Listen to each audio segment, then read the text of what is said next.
Hi, and welcome to the End Times Guide podcast. Great to have you along for the ride today. I am way up in northern British Columbia, north of Prince George, going to a community called Bear Lake. They have a lumber mill there where I'm going to get a load of lumber, and that is heading down south into Washington, but not before I go home and enjoy Thanksgiving with the family. Really looking forward to that. We have what is it, about a 13-pound turkey.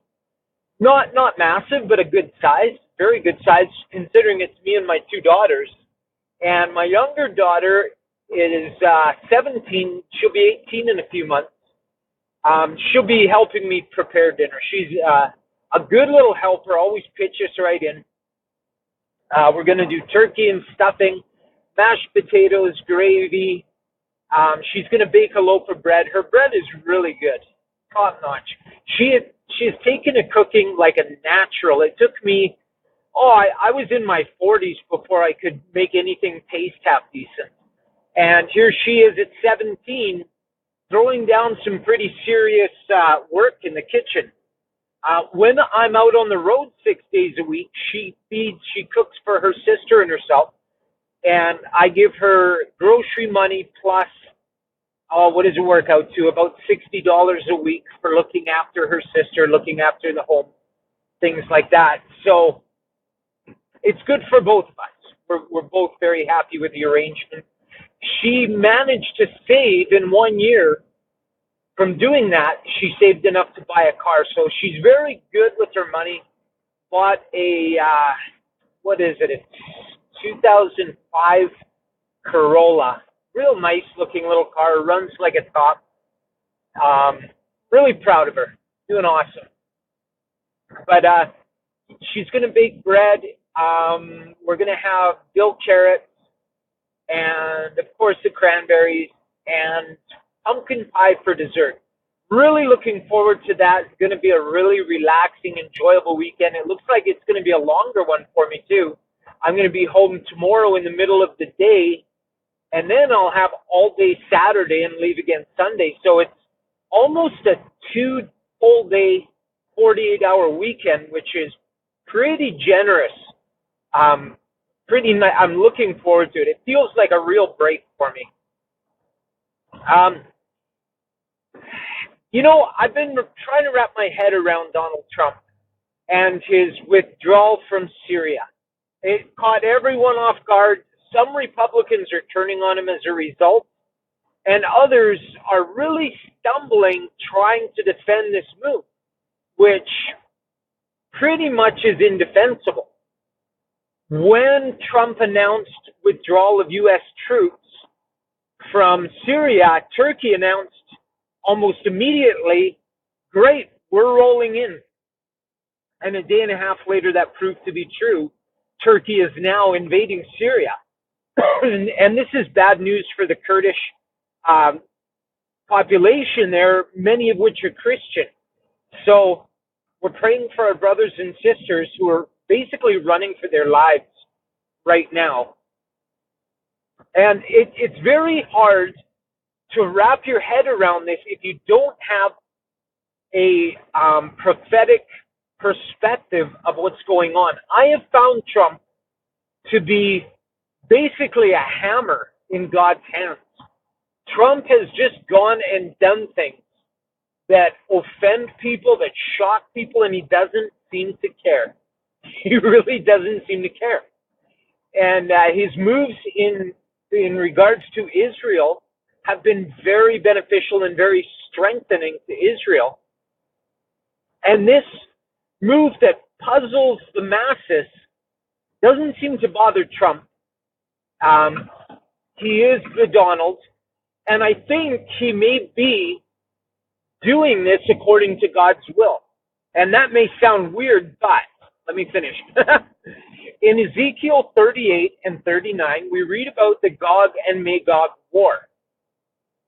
And this is going to happen right in the last days, not during the tribulation period, but sometime leading up to that. And this is a very exciting time. How can I say emphatically it's not in the tribulation period? because Israel is going to be burning the weapons they gather from the Gog and Magog war for 7 years. I don't know what that's going to look like if Israel is using. Paul Begley said that the Russian military uses a kind of wood, synthetic, in their weapons, which is lighter and stronger than metal.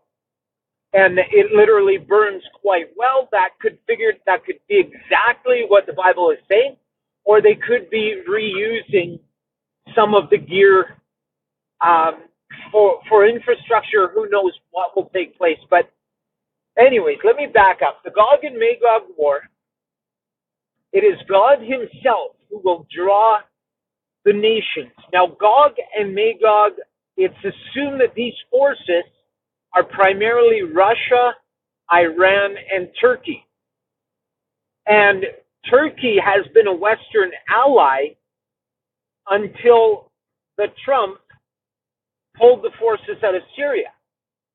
And now Turkey seems to be aligning itself with Russia.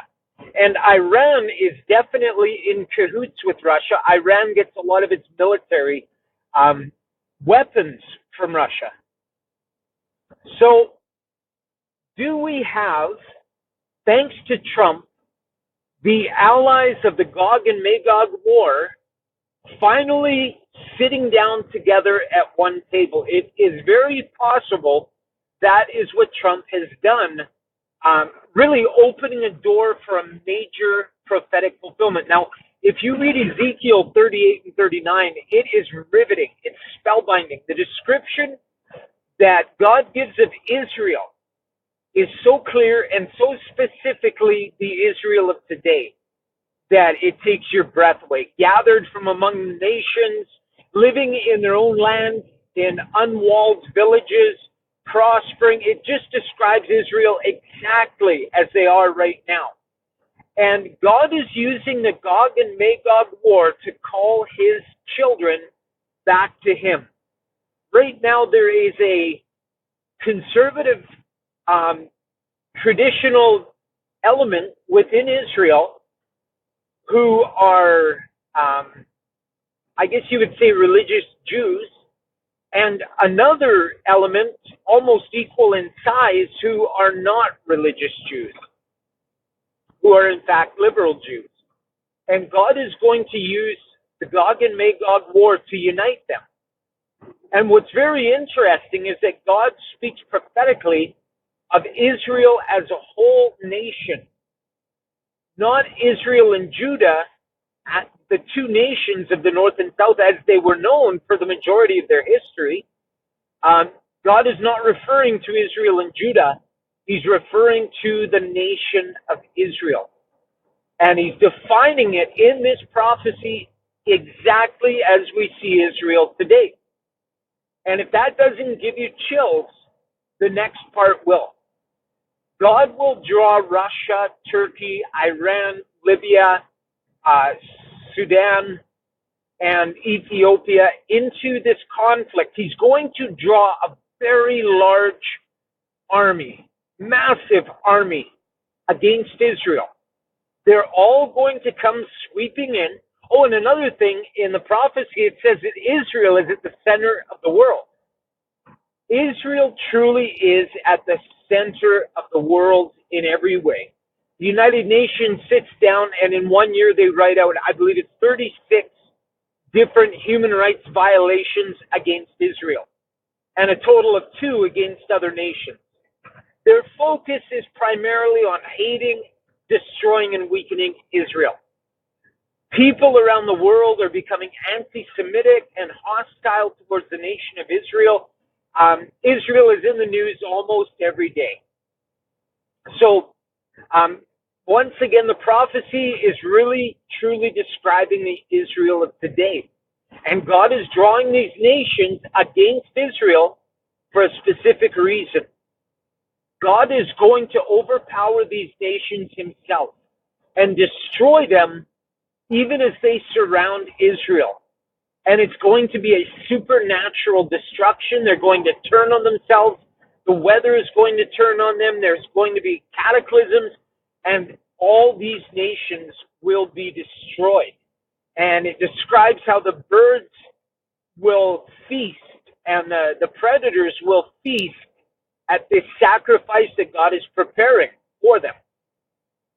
And this is a sign to Israel that their God is with them, not to be afraid, that God is with them. And it will be a sign to the nations, a sign to us, that God alone is God. He is the God of heaven and earth, the maker of all things, and He is fully in control. It doesn't matter what the evolutionary biologists teach. It doesn't matter what the humanistic socialists teach. It doesn't matter what the politicians believe. It doesn't matter what Hollywood is propagating. None of these things matter. Ultimately, God is God alone. And He will demonstrate to the world that He alone is God in a wonderful way. And this is a sign for the whole world. It will be a tremendous, momentous event for everyone. And Donald Trump, in this very bizarre move, may have literally opened up the door for the Gog and Magog war. So stay tuned, keep your eyes on the news, and look for this alliance between Russia, Turkey, Syria, Iran, all these nations coming together against Israel. It doesn't say clearly whether this is right at the beginning of the tribulation. I think this will happen before the 7-year tribulation, and it's at this time when God demonstrates His power that Israel will feel confident in a peace deal. And I'm sure this peace deal will be favorable to Israel. It may be the catalyst to them getting the Temple Mount back to build the temple. But if we read in Daniel, in Revelation, the temple courts remain open to the nations. They will be trampled underfoot. So it's also very possible the Jewish temple will be built right alongside the Dome of the Rock on the Temple Mount, and that people of every faith will have access to come onto the Temple Mount. That's what it says in Revelation. So these are prophetic times we're living in. These are very exciting times. And can you imagine how the world will respond to this demonstration of God's power? I look forward to it. It will be a tremendous opportunity for us to say, see what you see what I'm saying? Get right with God. Get right now, because He's not done. He's coming back with something worse called the 7-year tribulation, and anyone stuck in that, it's going to be hell on earth. And it will be a tremendous witnessing opportunity for us.